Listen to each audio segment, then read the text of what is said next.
बिस्मिल्लाहिर्रहमानिर्रहीम। अस्सलामु अलैकुम नाज़रीन, मुतअद्दिद हुकूमतों और एजेंसियों के कंट्रोल में कुछ ऐसी जेलें हैं जो कि हकीकत में सरकारी तौर पर मौजूद नहीं हैं। इसका मतलब ये है कि वो इंसानी हकूक़ की एजेंसियों और अदालतों की निगाह से महफूज हैं। इन मकामात पर तशद्दुद अक्सर मामूल रहता है और नज़रबंद अफराद को गैर इंसानी रिहाइश के हालात में रखा जाता है। मुख्तलिफ आलमी हुकूमतें नहीं चाहती कि आपको दर्ज झैल जेलों के बारे में कुछ मालूम हो। कुछ जेलें तो इनके बेनकाब होने के बाद या इससे पहले ही बंद कर दी गई थी, जबकि कुछ गैर मुसद्दिका हैं और हुकूमतें इनके वजूद से इनकार करती नज़र आ रही हैं। डिस्कशन को आगे बढ़ाने से पहले आपसे गुजारिश है कि चैनल को सब्सक्राइब करके साथ में मौजूद बेल आइकन पर ज़रूर क्लिक करें ताकि आपको हमारी लेटेस्ट वीडियो की अपडेट्स वक्त पर मिल सकें। नंबर 1, सॉल्ट पिट अफ़गानिस्तान। सॉल्ट पिट अफ़गानिस्तान में CIA के ज़ेरे इंतज़ाम एक खुफिया जेल मौजूद है। ये जेल 9/11 हमलों के बाद CIA के ज़रिए कायम करदा मुतअद्दिद जेलों में से एक है और इस जेल में दहशतगर्दों के साथ रवाबित में मुलव्विस लोगों को रखा जाता है। सॉल्ट पिट के रास्ते पर तशद्दुद को मसावी करार दिया गया है और कैदियों को अक्सर गैर इंसानी सज़ाओं और शराइत का निशाना बनाया जाता है। सॉल्ट पिट किसी ब्लैक साइट में तब्दील होने से पहले ईंटों का एक कारखाना होता था। इसके सेल्स छोटे और खिड़कियों या बैतुल खला के बगैर हैं। यहाँ कैदियों को बरहना कर दिया जाता है और इसके बाद इन्हें ठंडे ठोस फर्शों पर सोना पड़ता है। CIA के कारकुनान हमेशा बुलंद आवाज़ में मौसीकी को साइकोलॉजिकल टॉर्चर की शक्ल में बजाते रहते हैं। डॉक्टर गैरत बहीर, जो 6 माह इस जेल में रहा, उसने इंकशाफ किया है कि CIA के तफ्तीशकार इन्हें कुर्सी से बांधने के बाद उनके पेट पर बैठ जाते थे। एक और कैदी गुल रहमान, जो बाद में हिरासत में हलाक हुए और ये जेल में सिर्फ तस्दीक शुदा मौत ही रही, इसने मज़ीद पुरतशद्दुद सज़ाओं का सामना किया।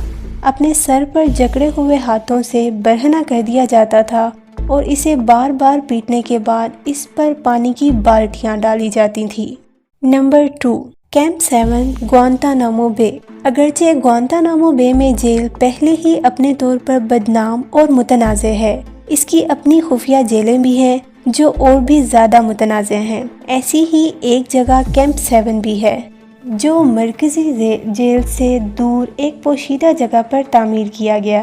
कैंप 7 इतना पोशीदा था कि 2006 में इसके खुलने के बाद किसी को भी 2 साल तक इसके वजूद का पता नहीं था। जब इसके वजूद का इंकशाफ हुआ तो सहाफ़ियों को देखने की इजाज़त नहीं थी।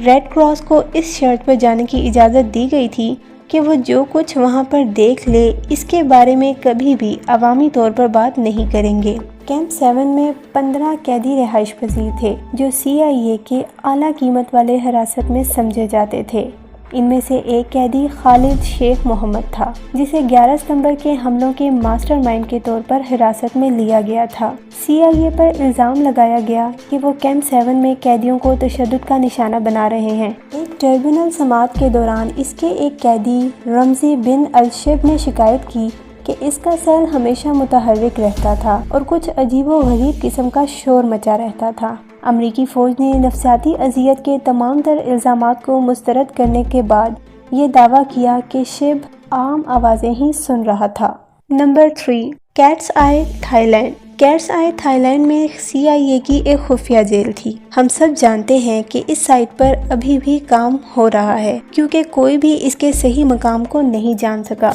कुछ कहते हैं कि ये बैंकॉक से बाहर है, जबकि दीगर कहते हैं कि ये एडोन थानवी में है। ताहम सब मुत्तफिक हैं कि ये थाईलैंड में है। हालांकि CIA और थाईलैंड हुकूमत इसके वजूद से इनकार करती नज़र आ रही हैं। नाज़रीन, इस जेल को सन 2002 में उसामा बिन लादेन के गिरोह के एक मुजाहिद अबू जुबैदा के लिए बनाया गया था। अबू जुबैदा को मार्च 2002 में पाकिस्तान से हिरासत में लिया गया था।